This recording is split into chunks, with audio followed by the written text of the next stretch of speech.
Well, hello and welcome back after a couple weeks of off time, or a week of off time there with the Thanksgiving break. We're back here with a fuel series across the border in Canada at the Canadian Motorsports Park, also known as MoSport. Most people call it that, but this is Matt Houston with Race First, joined by Gary Godso here in the booth. How's it going, Gary?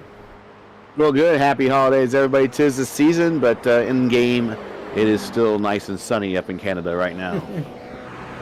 It's probably a little frigid. I mean, it was frigid here in Indianapolis today. It was like really cold outside. So I have to imagine. I think Gavin, our friend up there in Canada, he had some pictures he posted from over the weekend, and there was snow on the ground. So yeah, I don't think they'd be racing much of these other than maybe on a snowmobile here at MoSport. But in the sim racing world, we can race any time of the year. So here we are. Yeah, it's sunny and 70 all the time in Sebring. Yep. So yeah, our 10-minute qualifying 3 laps. Looking at our various drivers. Kyle Kaiser on the track at the moment. A bit of a long out lap here, at least in these cars anyway. I mean, this is we always talk about, because we have the most experience doing it, is our broadcast of IndyCars here. IndyCars around here are like just above 60 seconds. Like, getting just, real close to 60 seconds. But it's about a lap here is like what a lap is timed at Long Beach, give or take. Yeah, pretty much. Like maybe a really good qualifying lap, you might get into like a 63, something like that, I want to say. I'm just doing that off the top of my head. But yeah, race pace, it's going to be, like you said, more like Long Beach pace. But kind of this track, and let's go on board with one of our drivers here. We always get requests to go on board from our drivers when I'm watching back with everything. Very fast track. You know, you want to carry as much speed as possible, but then there's a lot of treacherous grass here, and if you put one tire off, that could be it for you. Although, and we've said this every single week, now that we have this new grass, the grip of dirt. Yeah.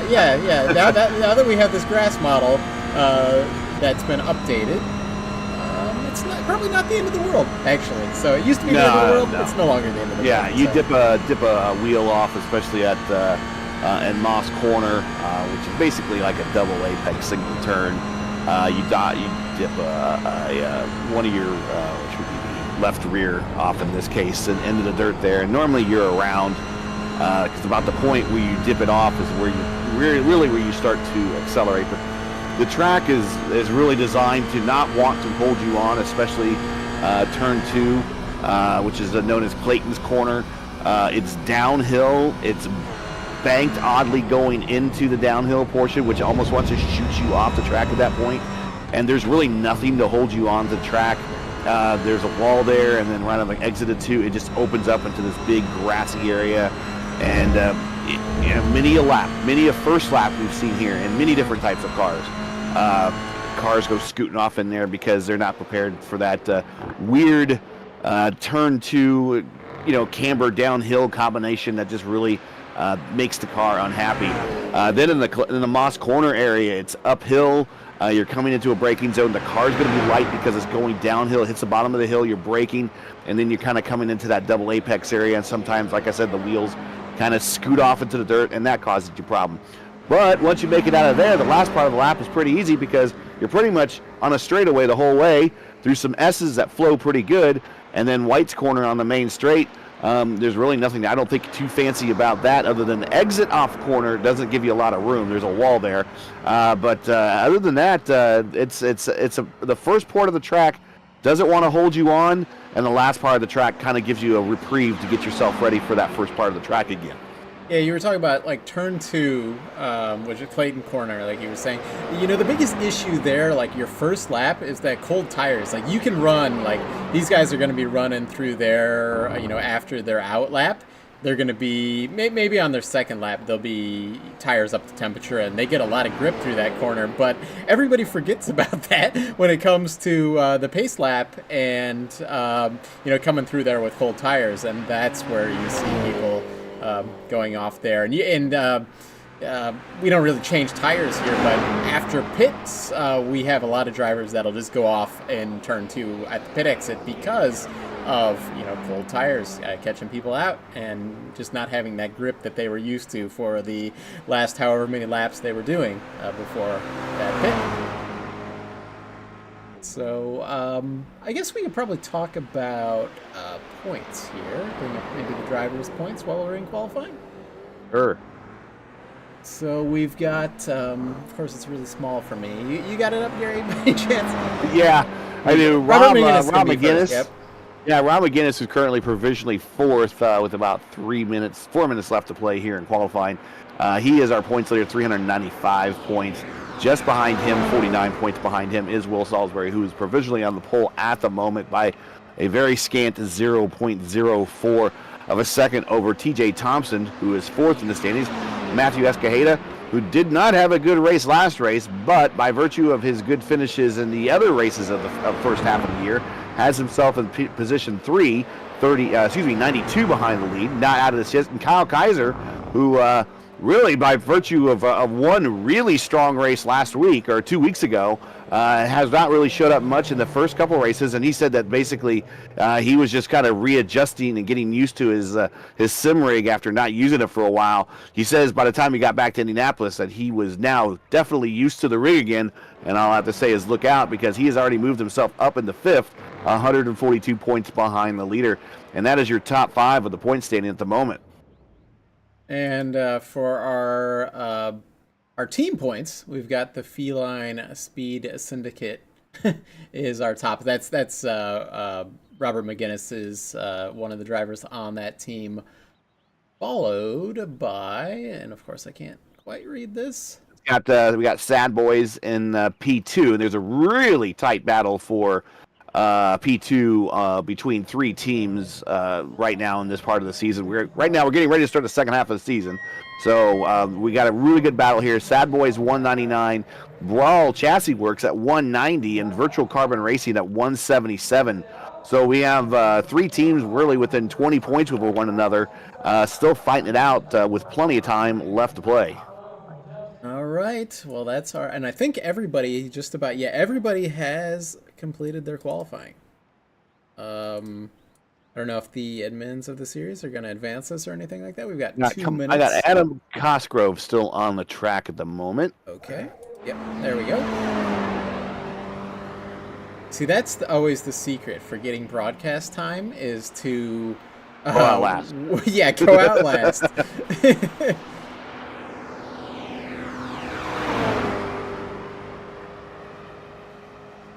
So he's on this lap. This isn't like his out lap or anything like this. This is he's on it. Yeah. And I do believe that this is Adam's first race of the season, although I'm not 100% sure. I feel like I've said I've seen that name a prior week when we were in here, but then I might not have seen him for a couple weeks, so. Cosgrove on the board, moved himself up to P11. There we go. The 133.7. So everybody has set a lap, although, wait, is Leo on track? Oh, no, he's just sitting in the pits, so... Yep. Yeah, another way to get on the broadcast. Yeah. Adam's going to go up because he's not going to make it back by the time the timer runs out, so he is going to stop on course and reset. And I think we're getting ready to go racing. And once we get this official, we'll get the starting lineup in. During the pace lap here as everyone starts to line up. Yep.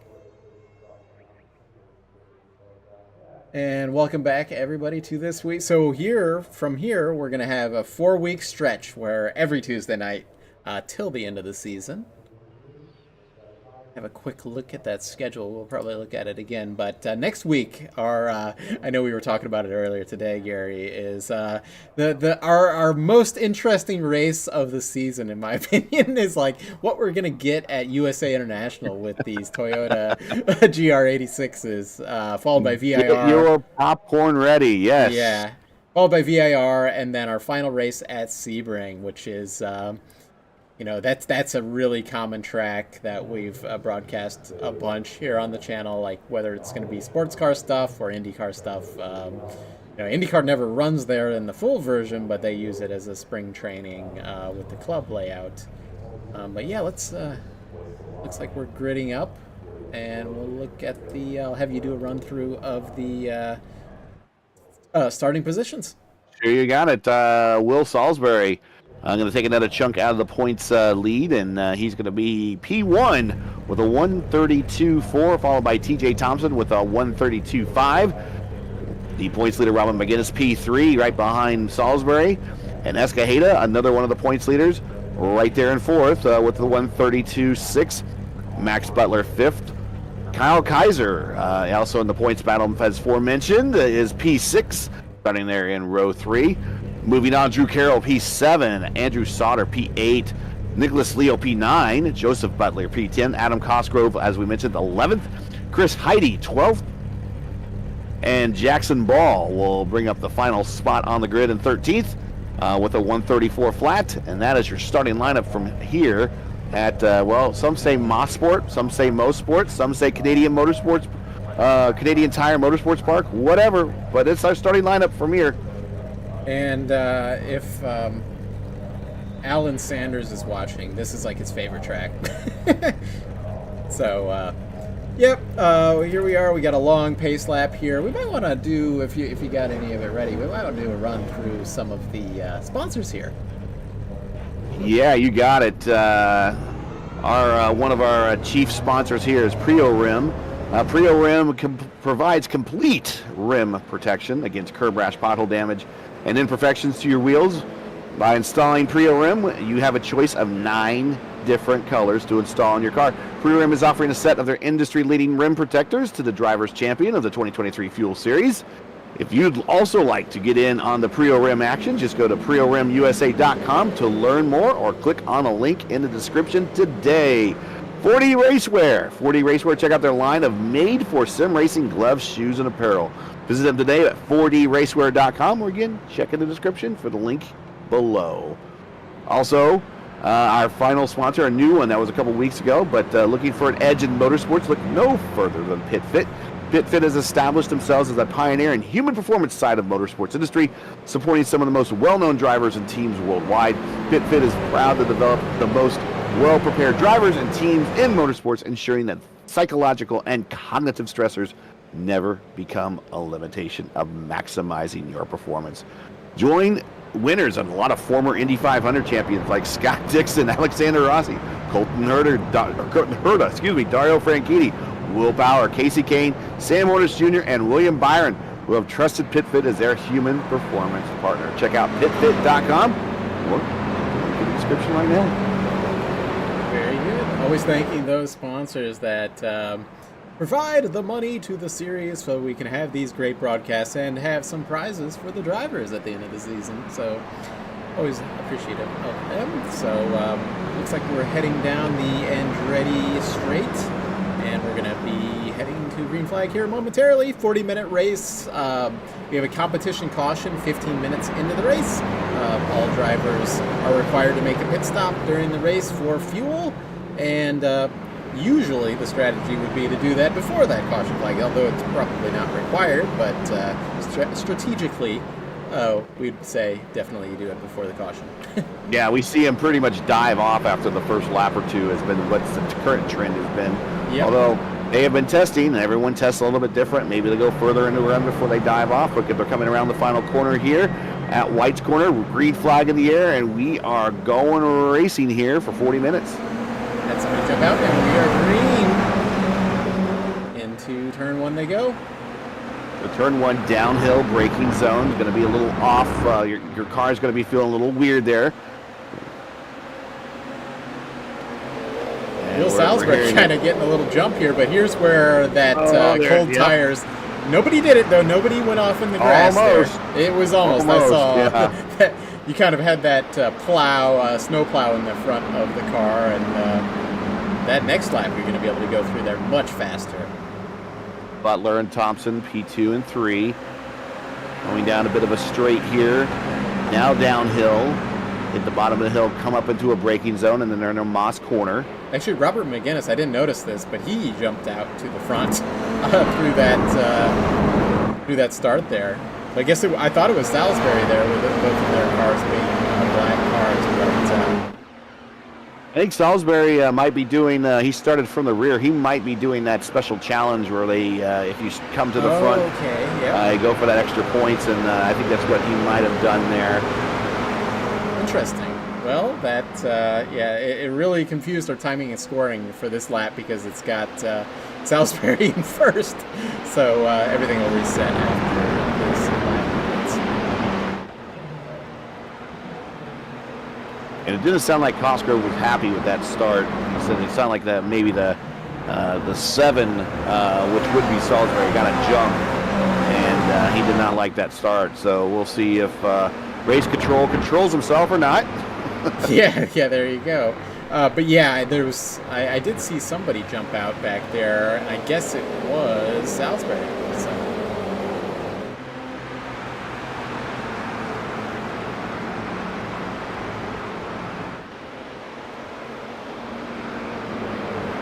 Through Quebec corner they go. This is another place where people can kind of go off into the grass there on the exit. But so far so good. Everybody's kind of keeping it on the track. We saw some pretty brutal and amazing looking incidents at the Moss corner during practice, but as we figured everybody was going to get it kind of sorted out, we can get away with a lot during practice here in iRacing. There's no bills to be paid to Toyota or Dallara or whoever chassis builders might be. We've got a little bit of bump drafting here. Who is that? Is that Escajeda? It's Drew Carroll and Escajeda there. Go on board with Escajeda.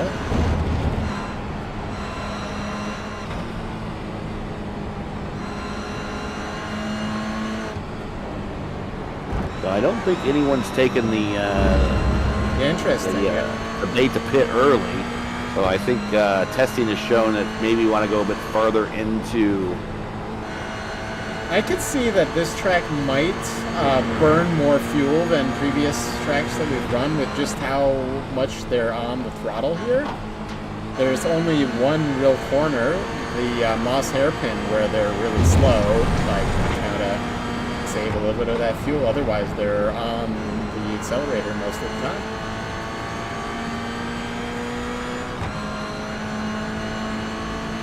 So we got a dozen or so viewers out there. Let us know your favorite driver, who you want to see, anything like that. If you're watching, shout out. Have you got someone special you want us to talk to? We can get them in there mid-race interview. That's right. We do have a mid-race interview during the competition caution.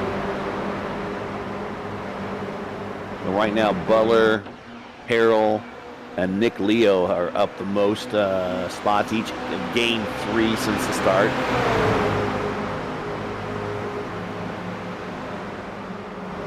Got more bump drafting there. That might be teammates, in fact. PJ Thompson and Carroll. I think they're both on the same team. At least both run in the same livery. Okay, then we've got is that TJ Thompson or we had 2 cars. Max Butler in the no, it's not Max Butler. Somebody's in the meatball gang there. It was a meatball road. car. Yep. Joseph Butler, sorry, and Max Butler. 2 meatballs into the pit lane. We get their. I forget which one they called the loose cannon, but if one's the loose cannon, the other one needs to be the stray bullet. I believe it was Max, but I'm not 100% sure. Been 2 weeks, and there was a lot of what's this chemical that's turkey? In turkey? Yeah, tryptophan. Yeah, tryptophan. Yeah. So so Robert's just kind of running away with this thing. He's got a 1.4 second gap there at the front. Back behind him, though, a gaggle of cars from second to seventh. Second to seventh, yeah. There's just a group of them right there. And I will say, as a primary oval driver, I will say that this is a fun road course to be on. I did a number of laps here in the preparation for a truck race, and ended up getting my times pretty competitive. And it is a pretty it's very much a rhythm track. And this straight's a nice place to rest right here, where you see these guys going down. Get yourself set up here for the S's. And the S's look like they can be taken a lot slower than they need to be, and they're going through there still pretty good. Then they're going to start hitting the brakes a lot more here, coming into the second corner of the S, and then breaking it down on White's corner. White's corner kind of reminds me a little bit of the last corner at Watkins Glen, where it's a lot faster than it looks when you take it. We had another car hitting the pits. I think it's Andrew Sauter. Yeah, I got Sauter and Cosgrove currently in the pits. Cosgrove in the pits. Trying to get a better camera angle on them, but looking at pit times, the Butlers both had 6.5 second pits. Sauter just had a 9.5 in the box. Cosgrove also having a long pit. I wonder if he might have taken tires on that one. Not sure. With that said, Escajeda up to second. We're not going to be saying that he's the biggest mover here in this race, though, because we've got... he's going to have to contend with... so Salisbury, at least by our data, because he was... Where did he qualify? First or second? Yeah, he was on the pole. Yeah, so it's showing me, it's not showing me that he's the biggest mover. He's down 5 spots is what it's showing me. So yeah. I don't know how that's going to work for him on getting biggest mover.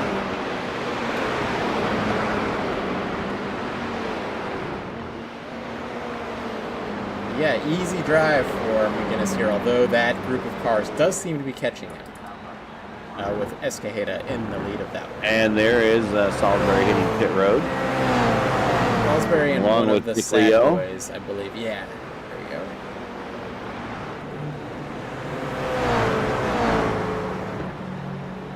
go. Another car there. Kyle Kaiser also in the pits. We got about 10 minutes or so, give or take, to the mid-caution break. Escajeda putting down some pretty fast lap times. Last lap, he was actually 0.4 faster than McGuinness there. I wonder if McGuinness is... we know he's got... I don't think he has anybody working strategy for him, but we know he likes to save a little bit of fuel if he's in that lead. He's got that big gap. Then he's going to have less fuel to put in the car. I wonder here at this track, with all of these fast corners, being in the lead and him just kind of trying to slow it up just a little bit, that he might try to save a little bit of his tires as well. I mean, we have talked about how they're hockey pucks, but there still could be a strategy in Canada. But Will Salisbury does have the purple lap at a 1:32.1. The fastest car over the last 5 laps is Escajeda at 1:32.7. And actually, he has been constantly gaining little by little on McGuinness, as you mentioned. Yeah, McGuinness in the pits, so that'll put Escajeda into the lead. And we've seen TJ Thompson stay out and try to lead a lap a couple times this season, if I recall correctly. Yeah. So I wonder if he's going to be trying to run that strategy again here. Last lap for TJ Thompson was the fastest lap, at least of the previous lap. And that was his fastest lap of the race right there.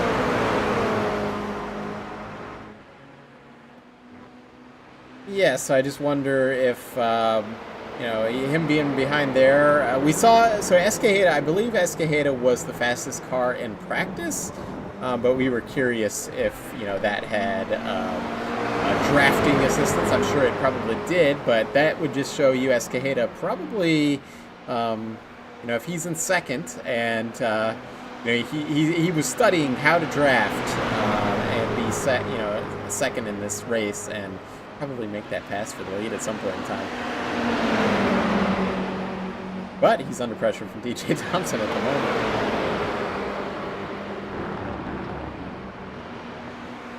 If we're looking, so okay, Costco. And Escajeda hitting pit road right now. Okay, so that puts TJ Thompson. Gonna put him into the lead. I was just looking at pit times. Cosgrove did have the slowest, but it was 15 seconds versus like 6.5 seconds for most of the other faster drivers. So, and actually Robert McGuinness had a 15.5 second one too. So I'm not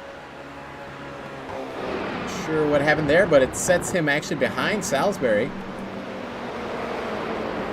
Very interesting. So we're gonna see McGuinness have to move up through the field. Maybe he missed his box, or we'll have to find out. Or just took a lot of fuel. I don't know. Yeah. Or didn't uncheck those tires. My guess is that he would. I bet tires take even longer than that. I would be expecting something like 30 seconds if it was tires. Yeah. So Escajeda out ahead of Salisbury and McGuinness on this pit stop. That'll be one to watch. Keep an eye on TJ Thompson and what he's going to do here. Yeah, Thompson and Carroll teammates right now. 1-2 on the race course. Still have yet to make their first stop. Pits are still open for another... I'm showing another 3 minutes. 3 minutes or so, yeah. Sometimes my iRacing timer isn't 100% accurate, so I don't quite trust it. Here we go, TJ Thompson into the pits. Actually, a late call for Drew Carroll. I hope that's not a penalty or something like that. I don't think it is. I don't think it is. Yeah, I don't think it is, but we'll see. We'll see what happens. So this is actually going to put Joe Butler into the lead. Yeah, and remember, those guys pitted really early. They were the first to pit. So the meatballs, they are Meat Boys. There's a new team. But the Meatballs are now your leaders, as it looks like a little strategy paid off for them.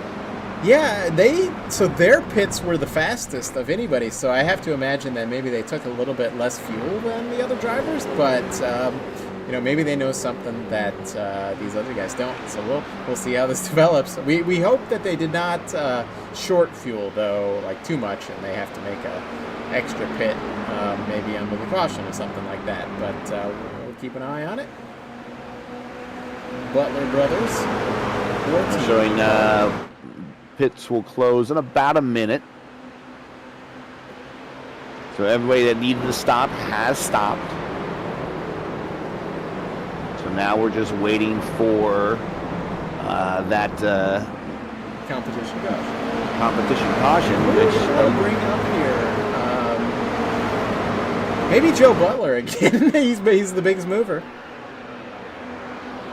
Yeah, he would be up once we reset everything. I think 9 positions. I believe so, and we interviewed him I think 2 weeks ago because we were wondering how fast his pit stop was, and then he did have to make another pit stop, and maybe he's just trying to get on the broadcast with this. Off into the grass. Going to open the door to the inside for his brother, going down the main straight in the 1. This might be battle for who gets that interview. Yeah, and he kind of wisely just lets him go. No reason to fight your teammate or your brother there. Sad boy inside. There's Nick Leo. Oh, going out wide, pushing out wide, seeing that area of the track. There's really nothing to hold you on there. It's going downhill and to the left, and it's not really banked. Yeah, nowadays at this track in real life, there's a lot of paving on some of these runoffs. So here we go. I think we should bring up Max Butler. Yeah, he is up 4. Joseph Butler up 8. Yeah. Nick Leo up 6.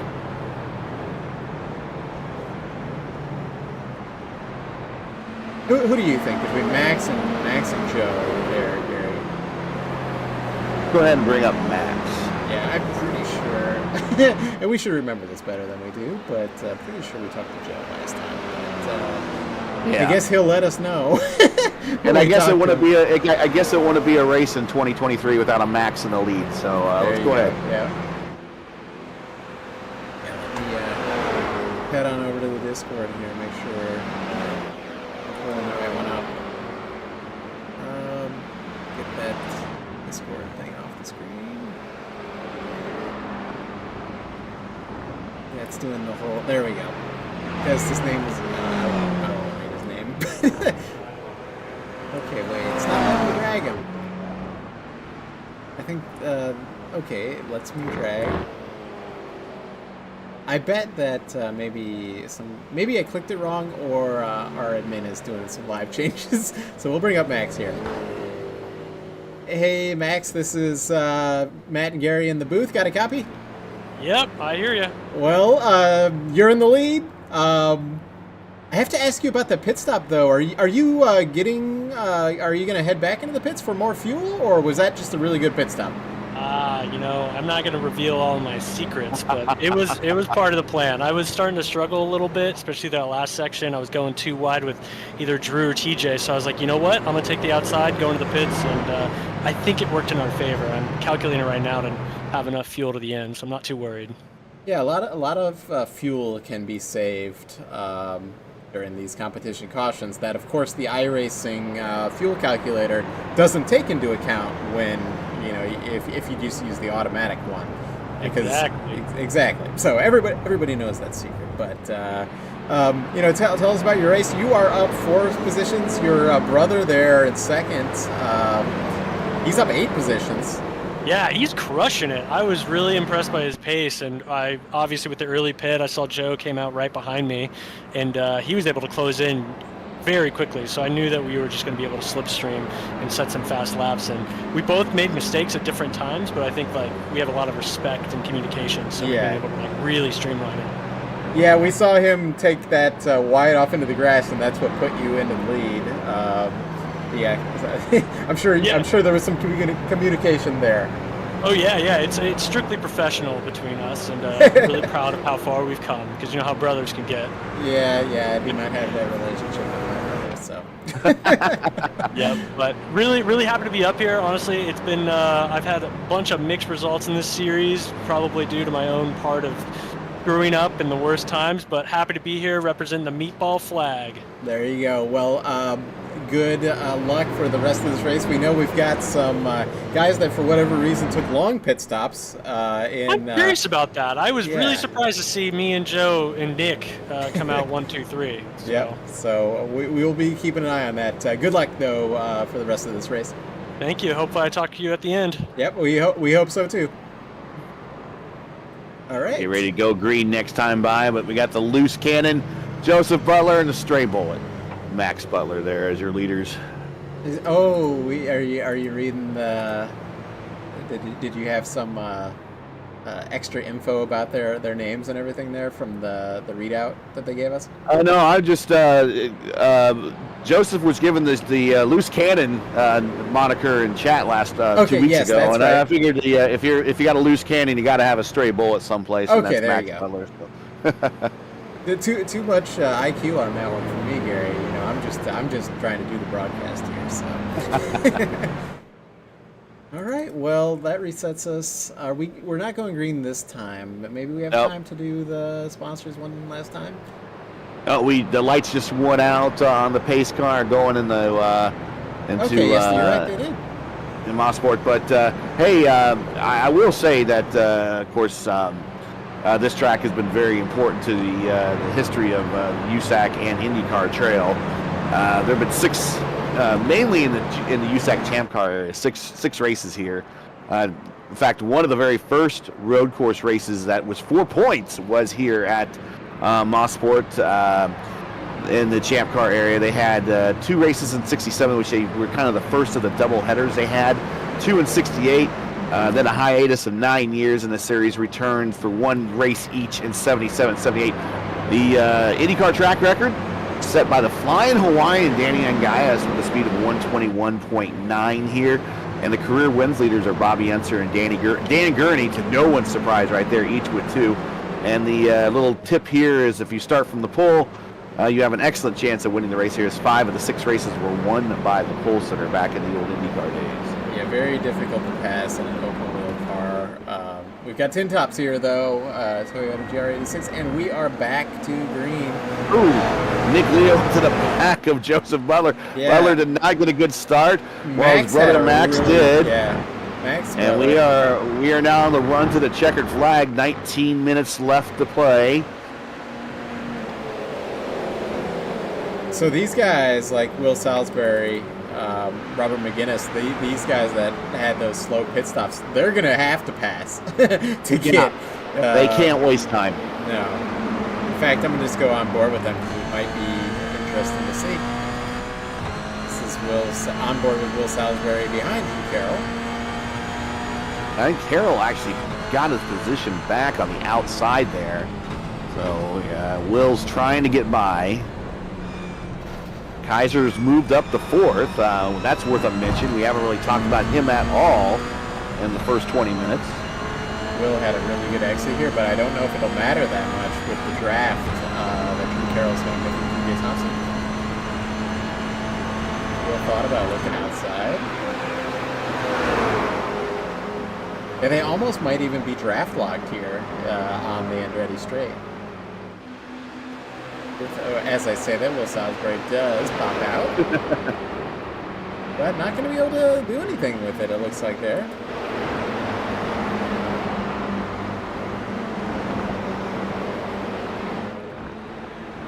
Ooh, Max Butler off the track. That's very easy to do there. Very easy to do there. Yeah, I can tell you in the IndyCar when you do that, it isn't good. Although, who knows with the grass, grippy grass that we've got now.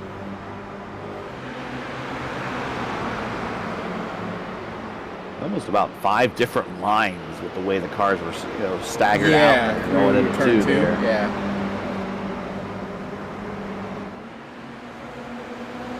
Nick Leo wants to get around, and we almost, I thought we were about to go 3 wide there. Kyle Kaiser's using a little elbow grease there to get onto the inside, but not in the preferred passing point. Here comes Thompson. Now side by side in that second apex there at Moss Corner. Salisbury got around Carroll through Moss, and now he's got a really good exit. Going to have a draft of the car in front of him. Yep, a challenge on TJ Thompson. It looks like at the moment he's got it. Yeah, he's got it. There he goes. If I was Kaiser, I would help the car. I would help the Will Salisbury car. Yeah, I would agree. I would tend to agree. Strategy. Seeing him coming up through the field like that, I'd be helping to hold him back a little bit longer. I think this final corner is our exciting corner where we've got. Oh, Kaiser! Using all that the track is worth and more. And that little mistake just opens the door for Will. Will into the inside of turn 1 completes the pass. It's almost like you telegraphed talking to Will before I did that, hey, you can't pass here at Motorsport, but he's proven that you can. Well, we've talked about it all season long. I think it's definitely the cool thing about these cars. I've come to appreciate them a little bit more by watching this series. These cars look like they're fun to drive, and they're not quite the handful of the IR18 when we've seen it run here, or the also seen the run here. Like, I've been in a Craftsman truck here before. That was a handful. Yeah. A Lotus 79, they're a handful here. These look a lot more fun, a lot more forgiving, and definitely get you in positions where you can make passes. Or possibly those other cars we're not in a position to pull them off. Yeah, that's right. Just talking iRacing, you mentioned Lotus 79. I saw that Lotus 79 is finally going to get the updated damage model. You might have seen some really, really funny crashes with that old damage model with weird cars bouncing around and with all 4 tires still attached. But that will no longer happen after the next patch. So exciting things that are happening in the next patch or the next release coming up. Possibly rain. Yeah. They always say it, but it's sooner than it used to be a fantasy. We got Nick Leo right on Joe Butler there. Yeah, Leo in position at the bottom of 2 here. Let's see if he can hold on. Leo testing out the grip of the grass there, the apex of 2. And Joe Butler might be getting a little bit of bump drafting from Will Salisbury behind. These, complex of corners there, like 2, 3, and 4, really the inside becomes the preferred line, and then the outside becomes the preferred line. Big bounce we've got Joe Butler around there. 2 around. And McGinnis somehow worked his way through all that. Yeah, we've got more contact happening behind that. Unfortunately for these guys, no competition caution going to save them. Well, and that Butler's now without his teammate and wingman, so he's out there all by himself, and he's got Leo and Salisbury now to hold off by himself. One thing that's great. Go ahead. I was going to say, but with that incident up there at Moss Corner, it looks like we now have some gaps.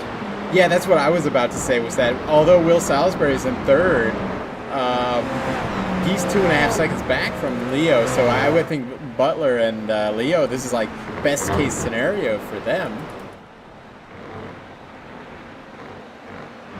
Showing about 10 to go, about 12 minutes, 40 seconds left to play. Back here in 4th and 5th, we've got a battle between Kyle Kaiser and McGinnis that just had a little bit of contact.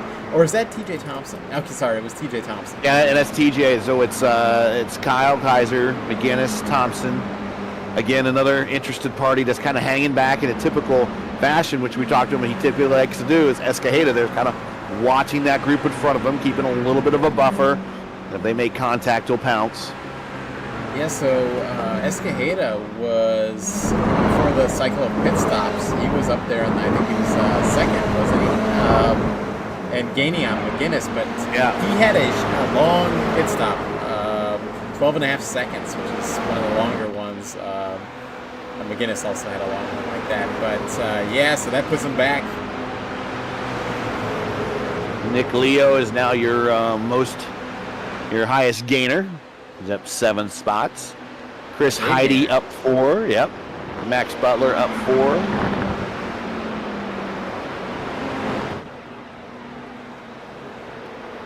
Let's see what kind of lap time Salisbury does this lap compared to Butler and Leo.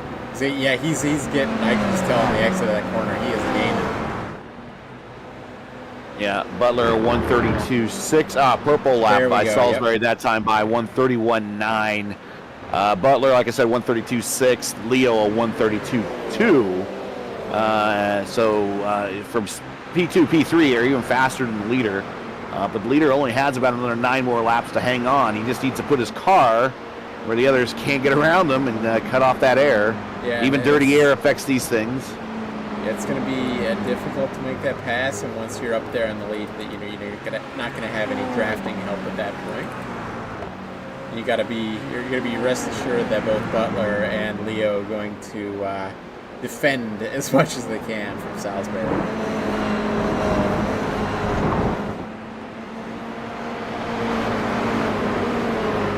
Big gap from Salisbury to McGinnis, 4 seconds in fact, so unless something happens in that top 3 once Salisbury arrives, McGinnis is just making laps and hoping something happens up there so he can get in that podium position.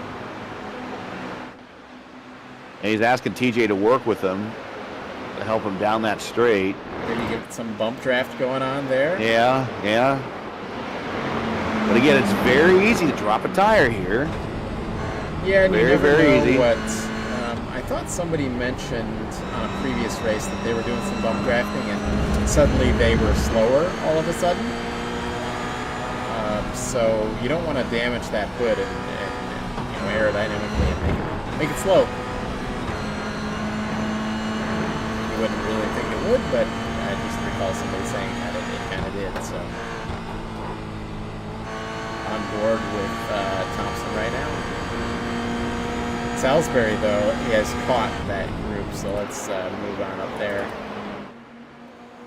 Go on board with Salisbury, in fact. And his last lap was 131.619. Even faster, yep. Yeah, so that's literally almost a second faster, 8, 9 tenths faster than our leader up there. So they've got their work cut out for them with this fast Salisbury here. Well, it looks like McGuinness and TJ have managed to separate themselves a little bit from Escajeda. So that appears to be working, but it might be too late. Still, a lot can happen. Dip a tire. Here's Will looking on the outside of Leo going into 8. Not the preferred spot, but the preferred spot for the next corner. A little bit of a quarter panel top.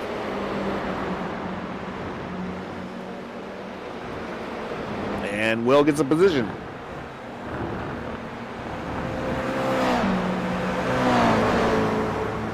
And yeah, so that puts Max Butler still in the lead, 1.2 seconds ahead. He's going to have to put some really fast laps down to ward off the challenge from Salisbury. I see... Leo wide on corner 2. He managed to keep it on, mostly on the race course, but it's going to cost him some distance and track position because here comes 4th and 5th now with a head of steam as he kind of recovers, cleans the tires off, and gets back underway here. But he has now dropped 2 seconds behind Salisbury. So I see that Kaiser, I think he is out. I think he got involved with that incident. There was some cars that did end up taking some damage from I think it was Joe Butler's incident there. So it might have been terminal or, just too long to repair. That's unfortunate, yeah. That's going to hurt him in the points for just all of a sudden joining the top 5. Yep. We might have another driver joining the top 5 next week. I would have to check the points, but to see where Max Butler is in the points. But he's got a strong run here tonight. Using all the track, as we've said before, on the exit of that final corner. I think Butler's got to be looking in his rearview mirror. He's got to be hearing that theme of Jaws going to go dun as Will Salisbury is just running him down. And I know that feeling. I know what it's like when you have that faster driver behind you and you're doing everything you can to make sure you hit your marks and not make mistakes. And looking to the inside. He's going to stick his bumper in there. Going through Quebec. Now down a bit of a straight here before he reached Moss, still side by side. He's going to have the position.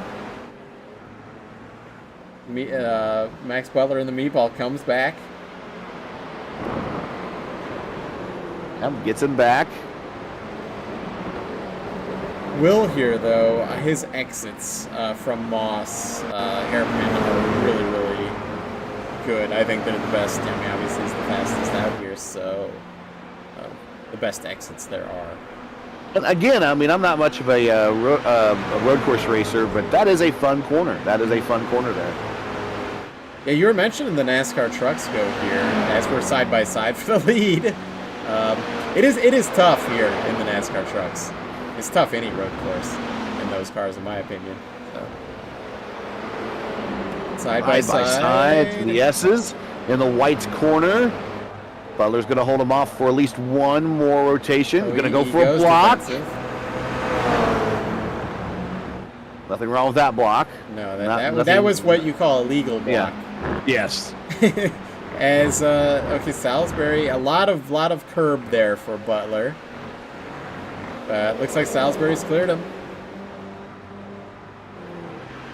Just kind of one of these things, just a matter of time for Butler there. How fast Salisbury has been. Well, nothing against Salisbury. You always like to see someone new up at that front of the field and someone new get that win. And we've talked to the Butler, both the Butler boys here the last couple of weeks. Seem like nice guys that could definitely do well with the win. So still about a handful of laps to go. We're not out of time here. Things can happen. He can still get that opportunity. Right now, at least the second step on the podium. And if he drives it right, he'll maintain that. But if Will makes a mistake by some sort, which we have seen happen, no one's perfect, he might get that position back. I'm showing about 4 laps, maybe 3 at the line here. We've only got 4 minutes to go. So as we do every week here, we're going to be keeping an eye out for, who is it, Barney the Flagman at the start-finish line. Is it Barney the Flagman, or is he the pace car driver?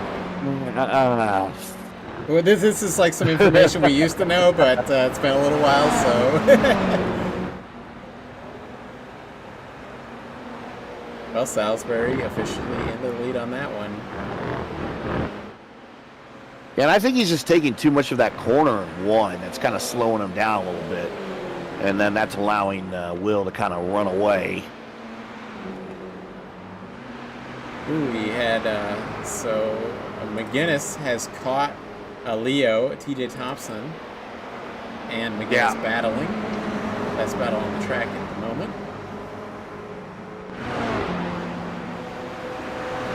Yeah, maybe we should have brought Joe Butler up here to interview him, so that we didn't.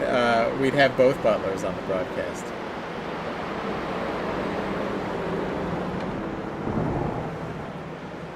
Right now, your biggest gainer still is Nick Leo. Of course, I'm not quite sure how that's going to work with the with Salisbury. With Salisbury starting from giving himself an EOL starting from the end of the field.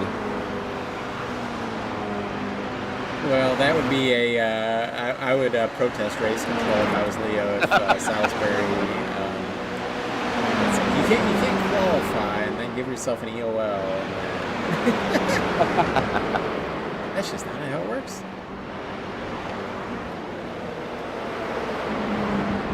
But 3 or 4 laps to go. We have Nick Leo hitting the pit lane. He is low on fuel or something like that, I guess. Ooh. Or we have an incident limit. I'm just sure. Let's see if I can figure that out. I'm not showing anything in my. So I have this like session events that it shows, but it's not showing anything today. It usually shows. No, he's going up on the jacks. Huh. Well, that's unfortunate for Nick Leo. And really unfortunate for Salisbury, who is trying to put a dent in the points. And McGuinness picks up one more position, who makes that deficit a little bit slimmer now. Well, we're going to see what happens here, because Butler was another one of those drivers that he had that fast pit stop. So let's see if he's got enough fuel to make it to the end here. We're going to be keeping an eye out, I think, for white flag on this one.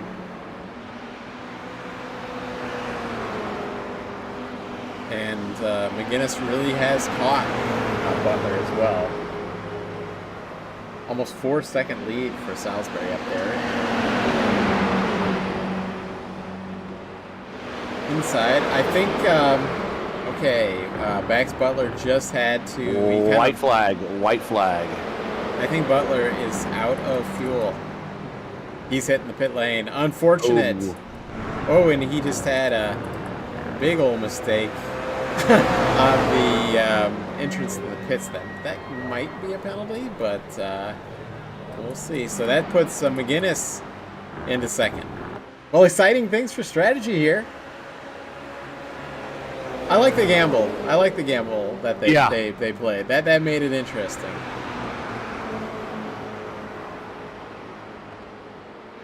Last lap. Can McGuinness or TJ Thompson do anything on McGuinness here? Salisbury has got a pretty comfortable lead. Get some guys that are a little upset about an incident on the racetrack. And race control will review that.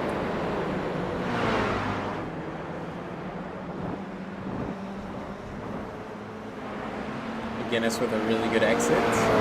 I gotta say here, Escajeda, just by kind of following this group and playing it smart, has moved himself into a top 5 position. Yeah, because he was back to like 7th or 8th at one point in time, and he's right back there. Virtual Carbon Racing Team. And just by virtue of working with McGinnis, Thompson, who had a little bit of the dragon weave going down the Andretti straight there, but Thompson looks like he might have himself a bottom step podium here. And that is Salisbury across the start-finish line. Salisbury gets the win. McGinnis minimizes the points damage, comes in second, and Thompson with a great finish in third. It's real unfortunate for the Butler brothers. They gambled, and it did not pay off. Yeah, I like it. I like it. The Hail Mary pass, right?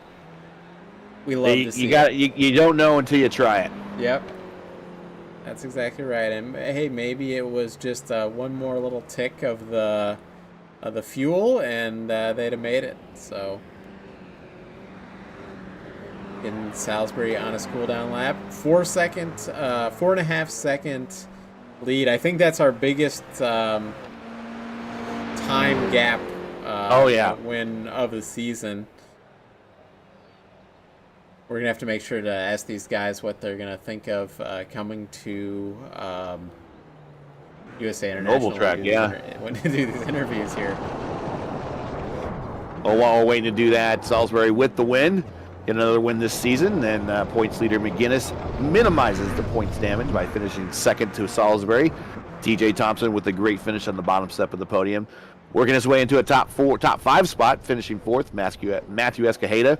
Drew Carroll very quietly up to P5. Andrew Sauter, another quiet run, also up to 6th. Chris Heide, he worked his way up to 7th. Jackson Ball 8th. Adam Cosgrove 9. Max Butler with the gamble there, finishing 11th. Nicholas Leo, I think a little bit with the same thing, finishing 10th. Joseph Butler 12th, and Kyle Kaiser in 13th. And that rounds out the field. Your biggest gainer, as I see it on my timing and scoring, if we're not including Will, we have Chris Heide and Jackson Ball both up 5 spots. That's what I see as well. Let's bring up TJ for our third place interview. Hey, TJ, this is Matt and Gary in the booth. Got a copy?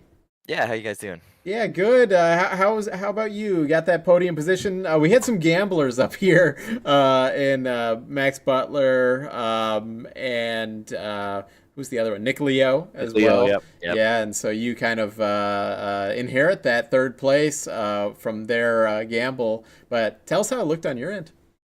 Yeah, I mean, it was a really good race. It was really tight out there, obviously, with this car. And the tracks we're going to is a lot of draft racing. But it was a fun race. Good.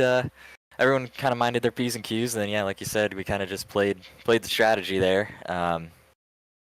And we, kind of just maintained what we've been doing, Drew and I, and going long and trying to just see where it shuffles out at the end. Yeah, good run. Hey, you got any shout-outs to anybody watching? Yeah, I got to shout out my buddies Ty and Joe. They're watching. They've been watching every week for us, supporting us. So glad to have Drew back this week, back in the car. We got one more fill-in. I won't be here next week, so we'll have probably my buddy Ty jump in for one more, and then Drew and I will finish out the season. Sounds good. Well, hey, you're gonna miss USA International. I can't believe you're missing that one. That was gonna it's like you circle that on the calendar when you see it on this. On this yeah, especially I'm mostly an oval racer, so that was the one I had circled, and then we had something come up for next week. So all right. Well, when you have work, that kind of takes the priority, right? Yeah, exactly. All right. Well, I'm gonna throw you back up to the lobby, so just be forewarned on that one. Perfect, thanks. All right, we'll bring up Robert if I can find him. There he is. Hey, Robert, this is Matt and Gary in the booth. Got a copy? Yes. Hey, so you had a long pit stop there. I mean, first before the competition caution, you were like Will's lead at the end of this one. You were like several seconds ahead of anybody. Then you had a really long pit stop. Was that just fuel? It wasn't tires or anything, right? We tried to do something different and change the left-hand side tires, and it just didn't work out. So, when you look at the pace towards the end of the race, I was the fastest guy out there. It's just tough. Like, there were a couple guys who battled me really, really hard. And it's like that slows up your progress so much it doesn't make sense to change tires like that. But we tried it. You have to try it once, and now I am not going to do it again. But I'm glad to come out of this was a second. I think I got fortunate with that. I don't know about that tire thing because we're next week we're at USA International. You might want to be changing the right sides on that one. Yeah, I mean, we'll have to see. That's a race that's going to require some practice, but we'll see. Never say never. It could be the right move, but it was just the tire deck here is so aggressive that, and the setup we have for these cars is suboptimal. So, it's something I kind of felt like I had to do, or the balance was going to really go away from me by the end of the race. It just really, really difficult to pass here at Motorsports. So. Yeah, I guess that's. But at the end of the day, hey, you minimized any points gained by Salisbury. Like if you were back in fifth or something, he'd have gained quite a bit. But all damage that he could have gotten there is pretty minimal at this point. So a great race by you. Hey, I know you do shout out every week, so we'll let you have that time to do that. I mean, it's. I'm only here for Lottie and Cholula. They are why I wake up in the morning. They are, what allows me to fall asleep at night. And so if it wasn't for them, I wouldn't be here. Good race by Will. I was pretty angry that he got so far away when I was stuck behind people, but, good job by him. And I'm excited for the next one. All right, great. Well, we'll see you back then. See you. All right, we'll bring up Will here. If I can switch the camera, and then I will bring him up. Hey, Will, this is Matt and Gary. You got a copy? Hey, guys, what's going on? Hey, so big. That was I think that's our biggest gap win of the season. 4.5 seconds is what? 4.6 seconds over Robert there. I'm glad you guys were counting. Well, so tell us about, you started the race. Did you give yourself an EOL or something like that? So part of the Fuel series, which has been offered since about round 2, it was implemented, is what's called a Fuel Challenge. Mm-hmm. The pole sitter can decide to start from the rear of the field, and if they come through and win the race, they will be awarded extra bonus points. So far, no one has taken this opportunity. To be honest, my last pole position, I don't remember where it was at. I was going to, and I completely forgot about it. So I like to offer it before every race. No one has taken it so far. I am, I believe, the first person to take it and the first person to accomplish it. So one for one. Yeah. Yeah, so me and Gary were thinking, we thought maybe you were going for biggest mover, but I was then going to ask you for clarification on that rule because at least by iRacing, it doesn't show you as the biggest mover. It shows Chris Heide and Jackson Paul as the biggest mover. They're tied for that with 5 positions each. So I don't think you're going to gain that one, right? The biggest mover, but you'll gain the pole one. Well, that would be a question for the race stewards. And right now, I still have my fire suit on. So once the race stewards come out, then they can answer that question. But yeah, that will likely be determined by the iRacing point system as to the biggest mover. All right. Well, I mean, the other thing here is difficult to pass here is what I noticed. More so, I want to say, than probably most of the other tracks. Maybe other than Barber. But you were able to make it happen though. But I think you were about the only one, other than maybe Robert. Yeah, I mean, when I decided to start from the rear there, I had very little practice. I know no one is going to believe that I had very little practice. Everyone was doing, pit parties and practice, getting a feel for how the track would race. And frankly, I was busy getting everything situated to put the race on. So I didn't even get a chance to practice in traffic. So I had no idea how it was going to run. But honestly, that was part of the strategy, was see how we would race in traffic versus just starting up front and having the pressure of trying to hold everyone off. I feel like with my pit stops, being collectively or historically slow for whatever reason, that it would play into my advantage to start in the back and see where we ended up. And frankly, I was a little concerned after the pit stop started playing. They played out how they did because I was, way in the back, about 8th, 9th, or wherever I was, and just didn't seem to be able to make up the ground that I had hoped for. And the field at that point was so jumbled up. The most surprising thing to me was that Rob McGinnis was also back there with me. So at least I felt like I was in good company if we were both back there. But other than that, I honestly, I just sent it on the outside after the long straight, the backstretch, and there's grip out there. I mean, no one will believe that. No one else will really believe that, but there's some grip out there that you can find. You just got to make it work and anticipate the momentum coming out of some of these corners. It's a very high momentum track, very short track, very high speed. So you got to make the most of any little mistake from everyone around you. And honestly, that's just how I was able to capitalize on it tonight, was just making the most of putting people under pressure. We saw the Joe Butler error that kind of led to that big collision. Yep. And I think a lot of that was just putting the guys under pressure and seeing how they would react and capitalizing on the little errors and the little mistakes. So there was a lot of racecraft involved there as well, but a lot of mental, mind games kind of going on, trying to get into their head and just get them to give up some time, and it worked out to my advantage tonight. So honestly, it was a really fun race. I did not think I'd be able to get up to the front, and even if I was going to get to the front, I knew it was going to be a hell of a fight between the top three.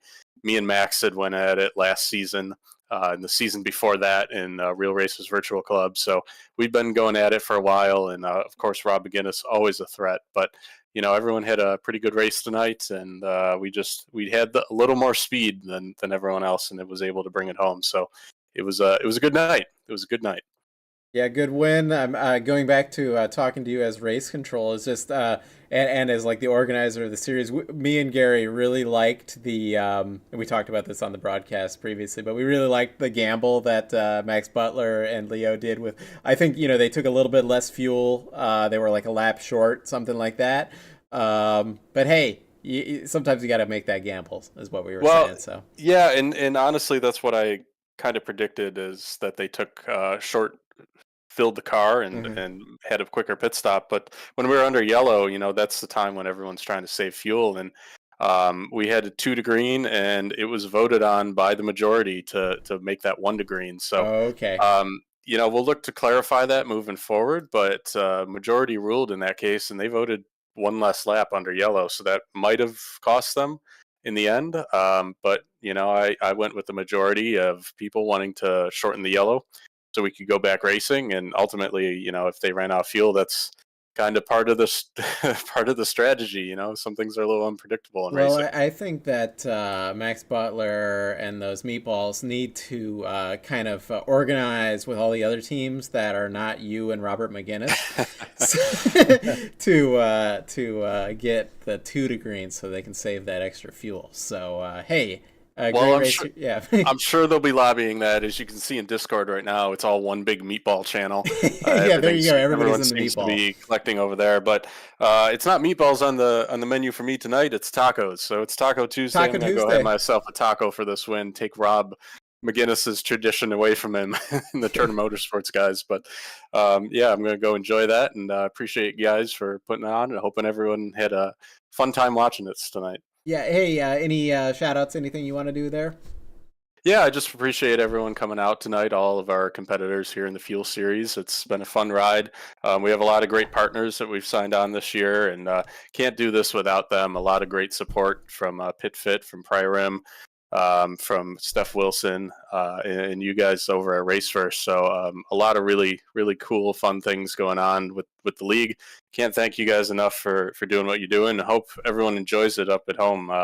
So we're going to have shaping up to really make it a dramatic finish in the championship in the next couple weeks. And hopefully we can get ourselves a good result and take a battle to Rob. I think I'm showing that he can be beaten, which historically me and him are the only 2 people who have ever won.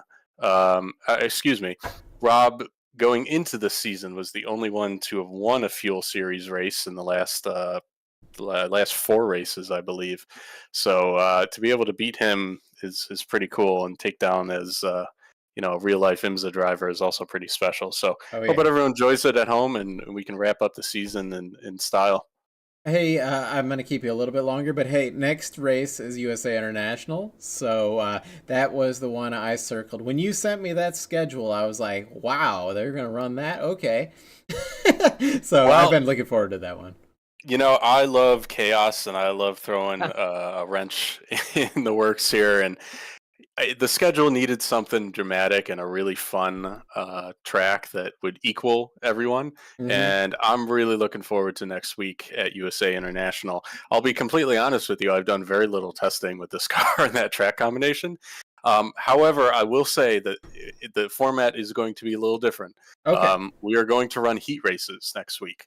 I don't have the full schedule and the format quite complete yet, but we'll share that once it's available. But look forward to some intense heat racing, and it will hopefully really jumble up the field into a really cool race. So looking forward to seeing how it all plays out next week. Awesome. Well, I hope maybe there's some like inverse grids and things like that. We have lots of see. participants. Yeah. We have a big field. Yeah. That's the goal. Everyone have a shot at it, and just put on some good hard racing, that short track racing. So we'll see how it plays out. All right. Well, congrats on the win. We'll throw you back up to if I can find you, or you can do it yourself. There we go. I got you. He's up to the meatball channel. So good race here tonight. Any final thoughts there, Gary? Next week at USA International.